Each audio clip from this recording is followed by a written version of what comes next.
Good afternoon, everyone. Welcome back to I Know History or Do I, the channel where we dig into the stories your textbooks might gloss over, challenge what you think you know, and uncover the raw truths of the past. I'm Rebecca, and today we're tackling a heavy but important topic: peaceful protests that went horribly wrong.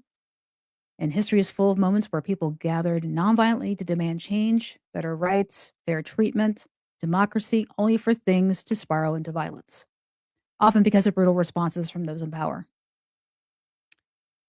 So these events are just tragedies. They're turning points that shaped revolutions, laws, societies, and we're going to cover 8 major examples from across centuries and continents, showing patterns that sadly repeat even today.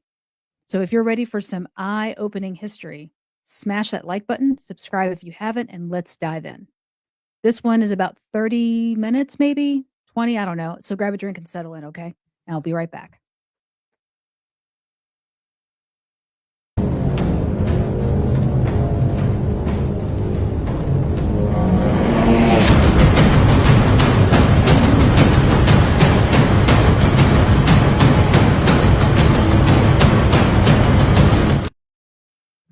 Okay, everybody. So thank you for tuning in. I know this is coming on my Weird True Crime YouTube channel, but I do have a I Know History or Do I channel, but I'm gonna be moving that over there. But today I'm just trying to get more information out there because some of these actually come across in a crime aspect. And tackling this topic simply because of what's going on in Minneapolis and what has happened over the last few days. So we're going to talk about that, and here we go.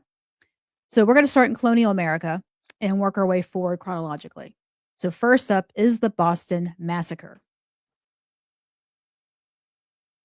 Now, this happened on March 5th, 1770, and tensions were boiling in Boston over British taxes and occupation.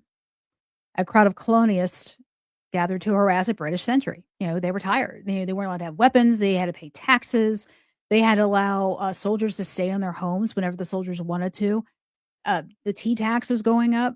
If you remember the Boston Tea Party, where they're throwing tea into the bay. So, people got fed up. So they were throwing snowballs, insults, rocks, and it started off as a rowdy protest, but not an armed rebellion. So keep in mind, the colonials were not allowed to have guns. There was a law, British law, not allowing them to have guns. But reinforcements arrived, and in the chaos, soldiers fired into the crowd. Now, they killed 5, wounded 6, and the first to die was Crispus Attucks, a man of African and Native American descent. Now, Paul Revere's famous engraving turned into a propaganda gold for revolutionaries, portraying it as cold-blooded murder. It fueled anti-British sentiment and helped spark the American Revolution. Lesson here, even snowball throwing protests can escalate fatally when met with armed force. So now we're going to fast forward to the Britain itself, the Peterloo Massacre, August 16th, 1819. Now, there are 60,000 working class people, men, women, children, gathered peacefully in Manchester's St. Peter's Field for the parliamentary reform and voting rights. No weapons, just banners and speeches. Local magistrates panicked and sent in the cavalry. Now, soldiers charged with sabers, killing 18 and injuring hundreds. It was dubbed Peterloo, an ironic mockery of Waterloo. Now, this shocked Britain, radicalized the working class, and pushed forward the fight for democracy, eventually leading to the Reform Act of 1832. But it showed how elites feared mass gatherings. Jump to Russia, 1905, Bloody Sunday, January 22nd. Workers in St. Petersburg, led by priest Father Gapin, marched peacefully to the Winter Palace with a petition for better conditions and rights. They carried icons and sang hymns. Super non-threatening, but Tsar Nicholas II wasn't even there. But troops opened fire anyway. Over 100 killed, hundreds wounded. This ignited the 1905 revolution. Strikes, mutinies, the birth of Soviets, it shattered the myth of the Tsar as a little father and set up the stage for 1917. When peaceful pleas were met with bullets, revolution often follows. And in that revolution, that's when the royal family of Russia, the Romanovs, were killed. They were captured and killed and buried in a mass grave. Not long after that, we have 1919, India under British rule, the Jallianwala Bagh Massacre, April 13th. Thousands gathered in Amritsar's enclosed garden for a festival and to protest repressive laws. No violence planned. Brigadier General Dyer blocked the exits and ordered troops to fire without warning. 1,650 rounds in 10 minutes. Official death toll, 379. But because the winners always get to write history how they see it, it's probably likely over 1,000 people died. Dyer later said he wanted to punish Indians.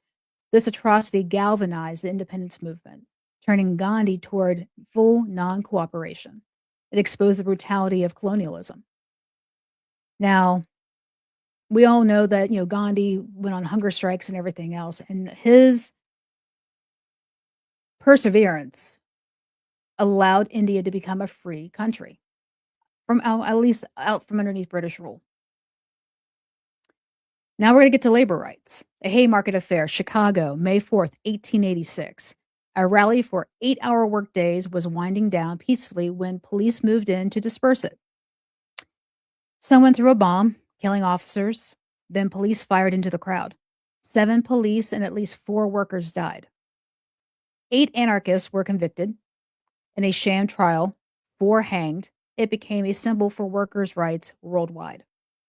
That's why May Day is International Workers' Day, but it set back the U.S. labor movement with anti-radical hysteria.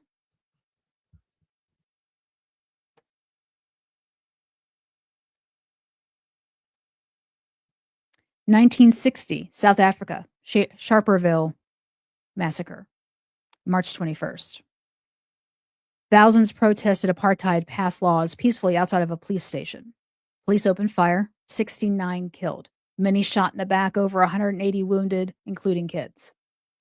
This horrified the world, led to bans on anti-apartheid groups, turned into armed struggle, and intensified global pressure that eventually ended apartheid. Then we have, let's see.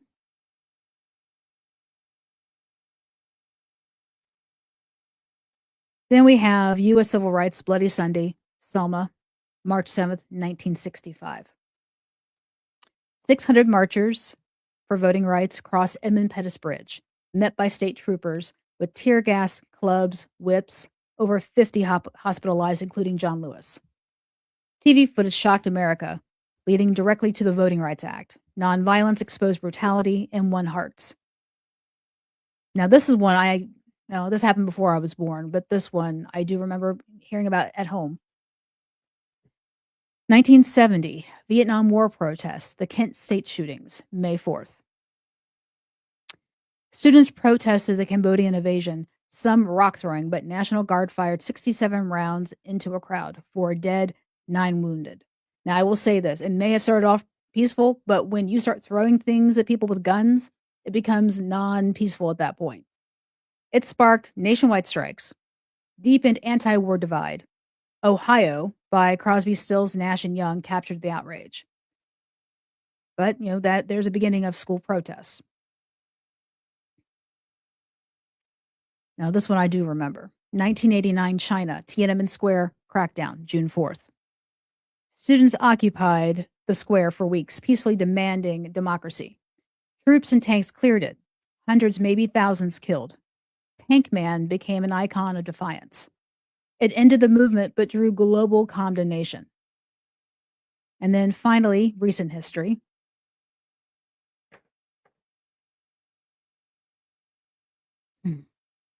The 2020 George Floyd protests. While the vast majority, over 93% per studies, were peaceful, some escalated into violence amid clashes, looting, counter-protesters. Police responses like tear gas often fueled it. Over 25 deaths linked, billions in damage, but it sparked a worldwide reckoning on racism and police reform. And then let's get to why we're here today. One, Renee Nicole Good, 37-year-old mother who was shot during a protest of ICE ICE investigations in Minneapolis, Minnesota. This happened 2 days ago. There's a lot of question about, was she going for the police in her car? Were they being overzealous and shooting? I don't know. There's so many different angles, and each one is open to interpretation. Some looks like she was just trying to leave. Some look like she was trying to hit one of the ICE agents. I don't know. You've got the Department of Homeland Security saying that the agent was acting in self-defense.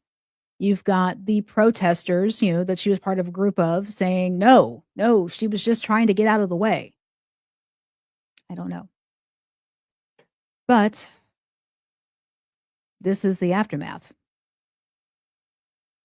Right there. So what ties these together? Peaceful intent doesn't guarantee peaceful outcomes, especially when power fears change. Overreactions, fear, or deliberate suppression, termed gatherings tragic, often backfiring and accelerating the causes.